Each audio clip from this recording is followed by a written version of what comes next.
رسول اللہ رسول اللہ رسول اللہ رسول اللہ۔ ایک دفعہ شیطان آیا ہمارے نبی سے ملنے، تو آپ نے اس سے پوچھا تیرے دشمن کتنے؟ کہنے لگا 15۔ آپ نے فرمایا کون کون ہے؟ کہنے لگا پہلا تو تھوڑا ہی نمبر ہے، پہلا نمبر تو تھوڑے نال میرا لگو ہے۔ پھر کہنے لگا وہ مسلمان جو 24 گھنٹے باوضو رہتا ہے وہ میرا بڑا دشمن،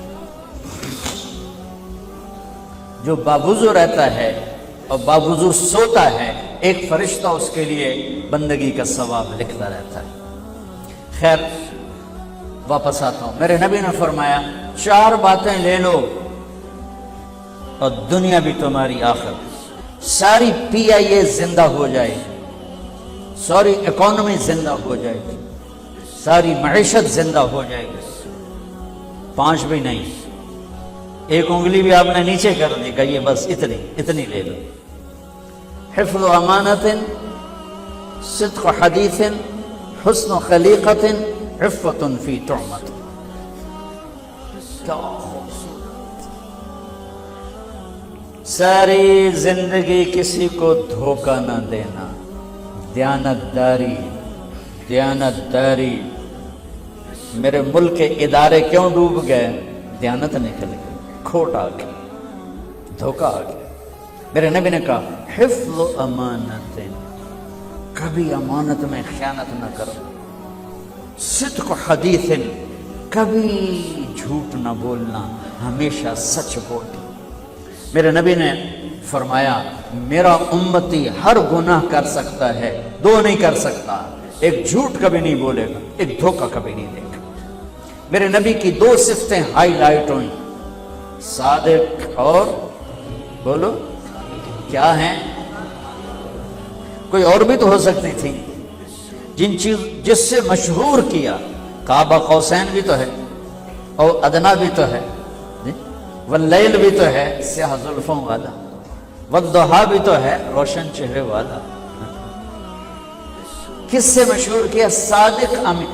اگر آپ مجھ سے سوال کرو، میں ممبر رسول پہ بیٹھا ہوں کہ مولانا صاحب سارے دین کو 2 لفظوں میں بتاؤ، ساری شریعت کو، تو میرے پاس 2 لفظ ہیں، سچائی اور امانت داری۔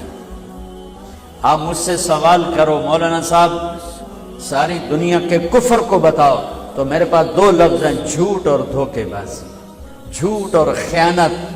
پوری دنیا کا کفر ان کے اندر چھپا ہوا ہے، سچائی اور دیانت داری، پوری دنیا کا اسلام اس کے اندر چھپا ہوا ہے۔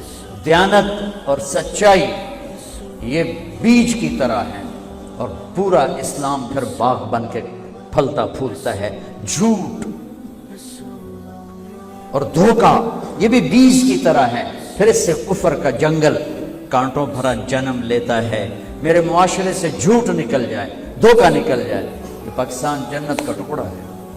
اور یہ حکومت کے بس کا نہیں ہے کہ وہ سب کو سچ بلوائے، یہ مجھے کرنا ہے، یہ مجھے کرنا ہے، میں نے اور آپ نے اس کو شروع کرنا ہے۔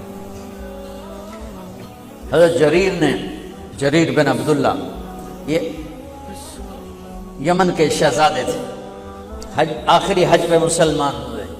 اپنے نوکر سے فرمایا گھوڑا خرید کے لا، میں پیسے یہاں پیمنٹ کروں گا۔ وہ منڈی میں گیا، 300 روپے کا گھوڑا لے کر آیا۔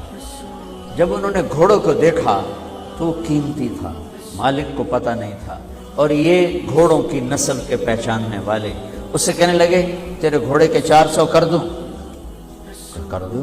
بڑا حیران ہو کے دیکھنے لگا، بھائی آپ تو مجھے چیز خریدنی ہے تو میں گھٹاتا ہوں، اور اجمل نے بیچنی ہے تو یہ اس کی قیمت بڑھاتا ہے، اور یہاں خریدار کہہ رہا ہے 400 کر دوں؟ وہ کہنے لگے کر دوں۔ 500 کر دوں؟ کہنے لگا کر دوں۔ 600 کر دوں؟ وہ تھوڑا گھبرانے لگا، یہ چکر کی ہے۔ 700 کر دوں؟ 800 کر دوں؟ وہ کہنے لگا حضور تسی لینا تو لو، پر میرا مذاق تھا نا، تو سن لو، کدی لین والے بھی پیسے بتائے، تھی مجھے 300 دے میں جاواں، کہنے کہ اس کو 800 دے دو اور گھوڑا باندھ دو۔ وہ حیران خوشی سے چھلانگے مارتا ہوا گیا. تو جب وہ چلا گیا تو نوکر نے پوچھا میں جب 300 میں سودا کر کے آیا تھا تو 500 کس خوشی میں بڑھائے؟ فرمایا میرے بھائی اس کے گھوڑے کی قیمت 800 تھی، 300 نہیں تھی، اور میں نے نبی کے ہاتھوں میں ہاتھ دے کے یہ وعدہ کیا تھا زندگی بھر کسی کو دھوکہ نہیں دوں گا، سب کی خیر خواہی چاہوں. تو بھائیو میرے اداروں میں کس ٹیلنٹ کی کمی نہیں، صلاحیتوں کی کمی نہیں، دیانت کی کمی نہیں، قوت عمل کی کمی نہیں، سچائی کی کمی.